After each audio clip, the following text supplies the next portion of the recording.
I'm like, you think I know what I'm going to preach about by Friday? Well, okay. But Jacob does steal. Can we fix that somehow? No? Okay. Oh. Jacob does steal Isaac's blessing.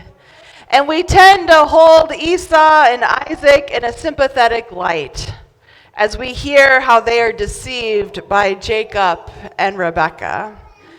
And this certainly is a story filled with family dysfunction, but in some ways, it also serves as a creation story as well.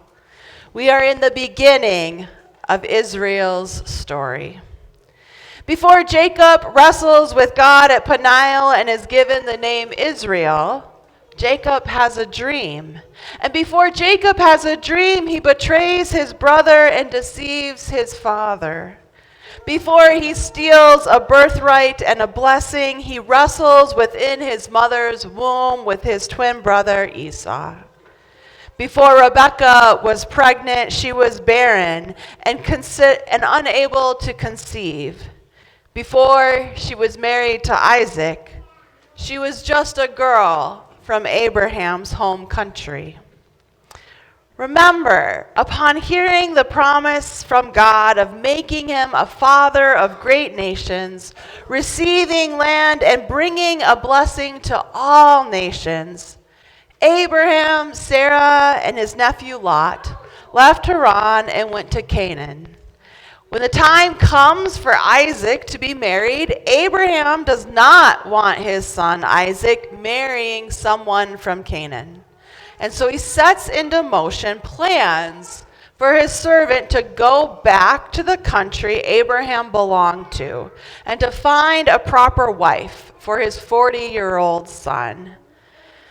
After making an oath to Abraham, the servant takes 10 camels and a multitude of splendid gifts and sets out to find a wife for Isaac. And it is there that we meet Rebekah for the first time. Rebekah is the answer to the servant's prayers. In fact, before Abraham's servant is even finished praying, Rebekah appears and offers to water his camels at the well. It is Rebekah, like Abraham, who leaves all that she knows for the unknown. She travels to a foreign land guided by a blessing given to her by her family. A blessing that is almost the exact same blessing that was given to Abraham by God when Abraham began his journey into the wilderness many years ago. Later in Rebekah's life, when she is dealing with a difficult pregnancy, she goes and she inquires of the Lord. What is the meaning of this pregnancy? She wants to know, and ultimately her life. Inquiring of the Lord is something that we see in the Old Testament done by great prophets like Moses and Elijah or kings. In her inquiry, she receives news from God that destines her younger son to rule over the elder. And so in today's reading, we hear how she acts on this oracle and is forever viewed as heartless and cunning, right? I think she was faithful, brave, and willing to take a risk. I mean, you have to admire a woman who can water 10 camels, right? And venture off into a foreign, unknown land with a stranger to meet some man that she's supposed to marry. She certainly had gumption. As a mother, she's willing to take Jacob's curse even if he was caught in his deceit. Was her deception necessary in fulfilling the prophecy of a blessing to Jacob? I don't know. But she certainly will suffer the consequences of her actions. To protect Jacob from Esau's threats of murder, she sends Jacob back to Haran to be with her family's people. She will never see her favorite son again. He doesn't return before her death. And Jacob also suffers. And there's irony in the fact that he's going back to Haran. Abraham pleaded with his servant to not take his son Isaac back into his home country with him to find a wife. Abraham insisted that the Lord of heaven took him from his father's house, from the land of his birth, for a purpose. And to go back there would be foolish and not conducive to God's plan. And yet look at where Jacob is going back to, right? Then there is the fact that Jacob's future father-in-law will trick him when it comes to his marriage to Laban's daughters, Rachel and Leah. And later his own sons, Jacob's own sons, will deceive him and convince him that his youngest son, Joseph, was attacked by wild animals, when really he had been sold into slavery and was headed for Egypt. Here in our story of Jacob and Rebekah, neither of them are commended for their actions. And what I appreciate about this story is that it honestly portrays our human character, right? We lie, we cheat, we push our way to the top, we feud as families, we pick and choose favorites, we take risks, we listen to God one minute and then we turn around and ignore him the next. We're also given insight into God's character. We see the God of Abraham, Isaac, the God of Rebekah and Jacob as persistent, as if not patient. A God willing to go great risks, great distances, back and forth and back again through multiple generations to fulfill promises made. We encounter a God who meets a broken man in the middle of the desert, fleeing for his life with nothing, not even a pillow to lay his head on, and blesses him. God will confront Jacob twice in his travels while he's going between places. Here, as he flees from Esau, and 20-some years later, when he returns to meet his brother face to face again. It is here, at Jacob's most vulnerable moment, as he flees for the first time, completely empty-handed, that God commits God's very self to Jacob. I am with you, and I will keep you wherever you go.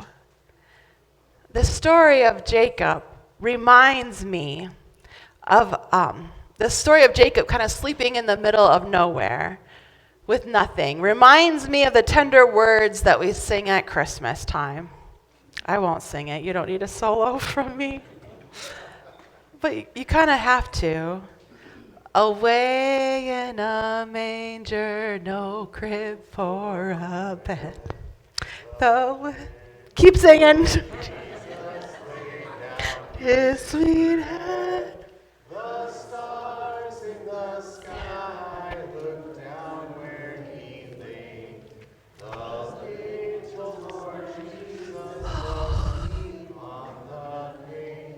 First of all, noise of children in worship is a beautiful noise, okay? This is from all day at band competition and coming home at 3 in the morning, okay? I was not ready for that. Oh, I can't even see out of my glasses. What a mess. God as a vulnerable little baby, asleep in the hay. Jesus of Nazareth, Emmanuel with us, God with us. When we are exiled, fleeing from whatever threatens to overtake us, be it loneliness, lack of sleep, debt, family strife, or something of our own making, God promises to be present with us and protect us, accompanying us wherever we go, wherever life takes us, even if it's even for the moment, if it's only to solely survive, right? We need not travel alone. This afternoon, a group of St. John folks will travel to Sioux Falls to worship with the folks at Shepherd's Table, a church for Christian adults and youth who have not always found welcome in the church or in their home because of their sexual orientation and gender. And it's reported that about 30% of LGBTQ youth have experienced homelessness or housing instability at some point in their lives. And Shepherd's Table in Sioux Falls provides a spiritual home around a table with warm food and good conversation. And for us as St. John to be invited into the journey and to commune with them at the table is a great honor. And I look forward to the ways that we can do ministry together. But similar to the image in Jacob's dream, our gospel this morning from John takes this image of a stairway to heaven, this portal of angels ascending and descending, but not on a particular place like our Old Testament reading, but on a particular person, our God who came down, who wants to be known as the God in the manger, right? Who nursed at his mother's breast. Our good shepherd who keeps us, who seeks us out and protects us. The God who suffered and died and rose again. There is so much noise these days. There is a voice that never ends. It rises out of demands made of us by our friends, our family, society, and those stupid phones we have. Just throw your phone away today, okay? Just chuck it aside. It is a voice that demands action from us and constantly reminds us of our shortcomings. It's that mirror that we look into and ask, am I good enough? Am I enough? And that voice, it's here for good and bad, and it will never end. It is a mark of our human existence. But I hope that you can retreat for a moment, turn it off, and find rest away from it all and dream. Dream a dream that is so invigorating that you wake up and you're able to exclaim, "Surely the Lord is with me, and I did not know it." Through Christ, God presents you and me with an alternative future. Not one with violence and feuding, not a future where you're merely focused on surviving, but a future full of promise, peace, protection, accompaniment, and ultimately homecoming. Listen to that voice. The one that breaks in, the voice that is strong enough to make us and keep us. A voice that enables us to live as we were intended to live, as God's good creation. Because before you and me, there was Jacob and Esau. Before Jacob, there was Isaac and Abraham. Before Abraham, there was Cain and Abel, Adam and Eve.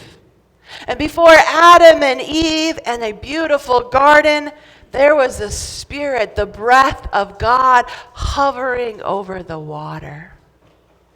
There in the beginning was the Word, and the Word was with God, and the Word was God, and all things came into being through him. What came into being in him was life, and the life was the light of all people. And that light shines in the darkness, and the darkness will never overtake it. Because the Word became flesh and lived among us. And we have seen his glory, full of grace and truth. From his fullness, we have received grace upon grace. Children of God, the Lord bless you and keep you. The Lord make his face shine upon you and be gracious to you. The Lord look upon you with favor and give you peace. Amen.